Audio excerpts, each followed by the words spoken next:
Hey everyone, this is Kevin from thechesswebsite.com, and today we're going to be continuing our coverage of the 2019 U.S. Chess Championship. Today we're going to be looking at the two youngest competitors. They face off. Sam Sevian playing the white pieces. He's 18 years old. He's the youngest American ever to become an expert as well as a grandmaster at the age of 13. His opponent playing the black pieces, the youngest competitor in the field. That's a wonder, Liang. He's 15 years old. He's an extremely strong grandmaster. He is the current reigning U.S. Junior champion. That is how he was invited to this field. So we'll go ahead and get into it with Sam starting out pawn to e4. And then we have the Caro Khan with pawn to c6. Very strong defense. Pawn to d4, we get into the classical variation after pawn to d5. Knight to d2, we do see the exchange, and then bishop down here to f5. Knight to g3, bishop back to g6, pawn h4, just the main line. Pawn to h6, they finally break the main line after knight to f3. The most common move from here is going to be knight to d7. If they continue down this line, usually see pawn to h5, forcing the bishop to come back here. Bishop h7, bishop to d3, attacking the bishop. After the bishop comes off the board, the queen comes up here. This is the main line. They change things up slightly. It doesn't get too crazy from here. Instead of the knights coming to d7, instead pawn to e6. But after this, knight comes to e5, attacking the bishop. Yes, the knight would have come here to d7, stopping that, but usually the bishop's still going to be forced back after the pawn comes to h5 here. Bishop back to h7, and then bishop to d3. They still have the exchange on the board. Something I think would have been interesting instead of bishop to d3, because I do feel like the pawn to e6 is a nice novelty here.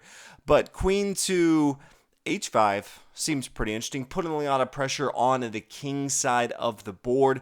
You're not going to see something like pawn to g6, forces the queen to move, but queen back here to f3. Now putting a lot of pressure on the square f7. If you were to continue for black, pawn to f6. Then knight comes back, c4. White has a very solid structure. With the pawn here on h4, white's usually going to be looking to castle on the queen side. But you can see all the air in front of the king on the king side of the board for black. All these pawns here, there's a lot of weakness that white can start to chip away at. So I think that would have been an interesting variation for white to try out, but instead he decided to go with a common theme with bishop to d3 and just exchange those bishops off the board. And at this time we do see the knight to d7. So not getting too outside the line of what we're used to seeing in the main line. Bishop to f4, just developing that bishop, also opening up the door if white wants to castle on the queen side. Knight to f6, and then exactly that, castle on the queen side, followed by bishop to e7. Black could, if he wanted to, decide to castle on the queen side at some point, but this bishop here on f4 does make it less likely, just because there would be a discovered attack at some point with the knights here on e5 moving, depending on where the king ends up. Much safer to just castle on the king side of the board. Now queen to f3 over here, starting to attack on the king side, knowing now where exactly black will probably end up castling. Want to start to attack as much as they can on the king side of the board.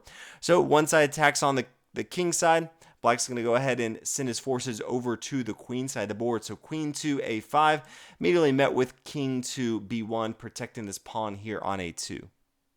Wonder moves his queen to d5, just centralizing that, and then queen back here to e2. White's not ready to give up his queen, is playing the white pieces, does feel like he does have a slight advantage right now, so does not want to exchange at this current moment. And then we see pawn to b5. Now this is a small little trap. There's a few nuances every now and then in a chess game where you have to look and see, okay, he doesn't want to exchange, but did he just really give up this pawn here on g2? He did not. That would be a mistake if the queen came and took here on g2, because there's not a lot of squares for this queen to retreat back to. We can clearly see he can't come to f3 or e4. So it really comes down to, can he ever get back to d5? White in this situation will be able to, let's say, first take here on d7 if there's an exchange here, maybe pawn up here to d5. The queen can't capture because the pawn would just recapture. Doesn't really matter where black goes here. Eventually pawn up here to c4. This is stopping all the places that the black queen can retreat to. So in this case, maybe rook over here to d8, and then rook to g1, forcing the queen to move here. It is going to fall no matter where it goes. So definitely not going to be a good place for black to go to. Does not want to capture that pawn. Instead decides to go ahead and play pawn to b5 first. First attacking on the queen side of the board, and then giving him some control of this c4 square so the pawn can't come up to c4 here and trap in the queen. So after that, we do see pawn to f3. Says, okay, you've protected over here. Now I need to protect my pawn on g2. Not only protecting it with the pawn here on f3, but now opening up for the queen to also protect it as well. Black continues to push on the queen side of the board with pawn to b4. Rook to e1, just centralizing the rook, castle on the king side. So now it's time to go and get this rook, swing over to the queen side, really start attacking on the queen side of the board. Knight to e4, just centralizing that knight. Rook over here to c8, and then pawn to g4. So you can start to see the push happening here on the queen side. Queen over here to b5. I think in this situation, a wonder's looking at it and says, okay, you have a stronger attack than I do. You're controlling the center of the board. You have a lot of pawns starting to push forward. You can easily bring your rooks over here. I would like to exchange some material with you. Can you go ahead and change your queens off the board here? Sam's not having any of it. He decides to bring his knight up here, take on d7 here, taking that knight. Does not want to exchange, and black can't just come down and take. White's already taken a knight right here. If you see the queen come down and take on e2, then the knight can come to f6, check. Now white's taken two minor pieces. Pretty much something has to give here. Doesn't matter what takes. Let's say the pawn takes on f6. Has to come out of check here. Now white can take this queen, and white is up a minor piece. So that's not going to be good. Instead, after the knight takes here on d7, the knight's going to recapture, and then queen over here to g2, avoiding the queen exchange here on e2 or up here on b5. All right, so once the queen comes over here to g2, you can really start to feel that Sam has a strong attack going on the king side of the board. Everything is gearing up for the pawn to push here to g5. Has his bishop, his knight, his queen right here. Has another pawn here on h4. Start to blow this up. Get your rooks over here. Should be a very strong attack that Sam has here. We see black continue. A wonder plays king to h8. And then the moment of truth here, all the computer engines were ready. All the commentators were saying, okay, g5 is the move. And then we see Sam play queen to d2. But a little interesting. Definitely expected the pawn to g5. Seemed to have other plans here and almost caught a wonder off guard because I feel like he made an inaccurate move here. He played rook to d8. It was almost like if you didn't play g5, you must have found something better than that I don't think anyone else saw. And so trying to compensate and figure out how do I now defend this new attack that I was not expecting. And so from here, we see the bishop come to d6. Bishop comes back to f8, and then queen up here to f4. So you can see that black's in full defense mode. You usually don't want to have your bishops back here on the 8th rank here, but that's exactly what we see black doing. King to g8 does want to protect this pawn here on f7, being attacked by the queen right here. Now we see pawn to g5 starting to blow up the king side of the board a little bit. Pawn to h5, so alone right there. Bishop to c7, attacking the rook. I think it would also be a really good move just to go ahead and take this bishop. Yes, it's a piece that's not doing a lot, but if you take this bishop right here, maybe after the rook takes, now the queen can come up here attacking this knight. How does black really continue here? If he brings his queen over here to d5, then white can just take material here on b4. Has a good solid foundation. Instead, let's say the knight's going to come to b6. We can clearly see it's not going to come to f6. It's going to fall to the pawn, but maybe knight to b6. From here, pawn to g6, just pushing more on the king side of the board here. In this case, maybe the king comes here. We do see an exchange on the board. After the pawn takes, though, how does black continue? If he takes with his rook or the king, doesn't really matter. Now the knight can come up here to d6 and fork both of these rooks. Now, so not the easiest find to move, much easier as you're analyzing these games after the fact, but just showing you some options he had in the game instead of playing the bishop here to c7. With the rook under attack, black brings his rook over here to e8. Bishop centralizes with e5. Rook comes back. They do have a twofold repetition. Eventually, after rook to e8, we see the knights come back to g3. White does get a sense that he has the upper hand, so Sam's not looking to draw in this position. Instead, brings the knight back here to g3. Knight over here to b6. After the bishop takes, the pawn is going to recapture. So it does give up the only bishop he has left, but does leave a wonder with the double pawns here on the b file.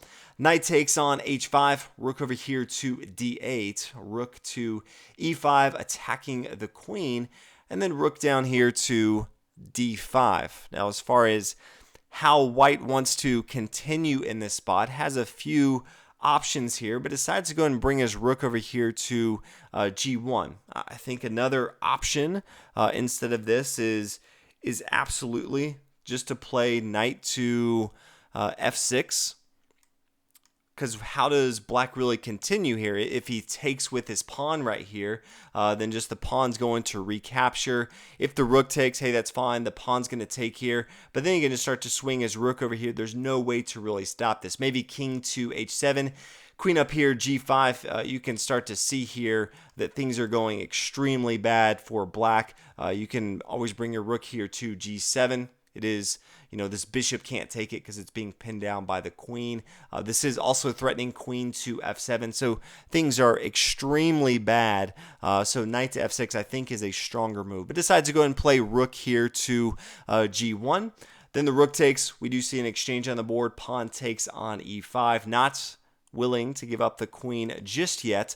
Queen on here to e2. Queen over here to g4, pawn at g6, forcing the rook, or the knight to move. And you don't, in this position, even though it looks like this pawn is open, it's not. If the queen takes here on e5, it's just absolutely deadly. After the move knight to f6. This is check, but then how does black continue here? If he takes it, okay, well, that's going to be bad because the pawn takes. This is check. There's no way to really stop it. Queen to g4. You can see because the queen and the rook behind it protecting it, it doesn't really matter where black goes. It is going to be a checkmate. If we come back and say, why would the pawn take here? Okay, well, the queen doesn't want to take because then the queen's just going to fall here. The only other option, though, is for the king to come to h8. But then it's just checkmate automatically. So not a lot of good moves that black has here. So does not want to be taking with his queen here on e5. So as we continue after queen to g4, pawn at g6, forcing the knight to move. This is check. King moves out of the way. Queen to e4, and then we see the exchange. And this lets me know that Sam just couldn't find the attack he's been looking for so long. He decided to go ahead and give up his strongest piece. Still has a very good position. This is more of a closed structure where pawns are really locked up, and so knights are going to fare extremely well in this, but definitely know that white would have liked to hold on to his queen as much as possible. The black queen was not really coordinated with his other pieces. He was just kind of behind enemy lines, trying to be a nuisance, but really white had more of a coordinated attack going on. Rook to d8. You can clearly see, want to get the rooks to the open file, start to attack. King to c1 here, defending both the d2 square and the d1 square here. Rook to a8, we do see a twofold repetition here as they just exchange moves here. And then rook to e1. King down here, g7, you can start to get your king involved into the game once the queens are off the board for sure. Bishop to e7, king c1, rook to h4, attacking the pawn right here. So some defense going on with rook to h1. Pawn to b5, yes, pushing on the queen side, but there's just no strong attack that a wonder has here. Rook to d8, just coming back, king to c1. Now centralizing the rook. good thought. There's no way to really attack anything. The bishop can't do too much because all these pawns are really just defending each other. Can't get behind enemy lines because there's so many pawns here. The knight's definitely the better minor piece in the endgame. Rook to d4. Rook over here to e1, defending his knight here. Pawn to c5. So it's a nice little outpost for the rook right here. Pretty easy to kick this off if white wanted to at some point. King to b2. Pawn to c4, trying to blow up the queen side of the board. That's really the only thing that black has potentially going for him. Pawn takes here on c4. Rook here to e3. Bishop comes back f8. You can see this bishop is clearly not doing anything. It's not even maneuvering to go somewhere else. There's just no good squares for it to go to. Pawn to c3. Rook down here to d1. Knight to d6, great little outpost move. Says, hey, if you want to exchange material, that's fine. I will gladly have my pass pawn here on the d6 square. Rook to d2, king down here to b1. We do see an exchange right there. And then after rook to e4, rook to c2. And this is where I think things continue to go downhill for black here, because yes, he could potentially try to take this pawn, but it's so easy to protect this with rook to c4, and now he can start to attack with his rook as well. Just eyeing on this c file here, get behind enemy lines, really start to attack with his knight as well. You know, rook to c7, and both his knight and his rook are attacking the f7 square. The bishop cannot defend the light square, so all in all, yes, this is attacking, but there's just no good moves for black in my opinion. Rook to d2, recognizing that's not going to do too much, attacking the knight here. So the knight comes up to e8. King to g8, and then the rook comes and gets involved into the game with rook to c8. Pawn down here to f5. The knight comes back to the outpost here on d6. King g7, now check. King comes back here to g8. Rook to d7, so just doubling up here on the d file. Rook to f2, attacking the backward pawn here on f4. But white says, yeah, I don't even care. That's not what the game is about. If you want to attack that, that's fine, but that's not going to win you the game. Miscalculation, I think, from a wonder standpoint. He decided to go ahead and take this, but this is a losing battle just from a sheer calculation standpoint, because pawn to c5 here, rook down to f1. Yes, there is going to be the ability to bring this own pawn down here on the f file, but the pawn can push here on c6. No way to stop this. Pawn to f3, pawn c7, and then after the queen on c8, we do see the rook over here b1. King takes. Yes, black has his own queen, but now it just comes down to, can white survive? And it's a game of putting your opponent in check, and not sure if Wonder just thought that he could have a perpetual check, continue to do this for his opponent, but this knight on d6 doing so much work, blocking this bishop from getting involved into the game, can easily just get his king behind over here. All this defense is just no way to continue to check his opponent. Black does a good job of trying. You see it marching up the board right here. Eventually, though, knight to e4 is the last move where black resigns. Probably even a better move here. Instead of the knight coming down here, queen takes on g6. Okay, now the bishop can't move at all. Also threatening at some point queen to g7 checkmate. So the king's going to get chased around by the queen here, but pretty easy, I think, for the king to get behind here. Maybe end up eventually on something like e7. But after the move knight to e4, a wonder decided that Sam has the victory, no way to win this one. So the 18-year-old does defeat the 15-year-old in round 2, so congratulations to him. Hopefully you enjoyed this round. You know, it wasn't perfect chess, but always good to see innovative openings that we don't see too often, and see some of the top young players in the world, how they approach the game. Very different than the same openings and the same theory that we see all the time. So it's refreshing to me to analyze these games, but I do hope that you are enjoying it. Let me know what you think. Thanks for watching, and I'll see you guys in round number 3.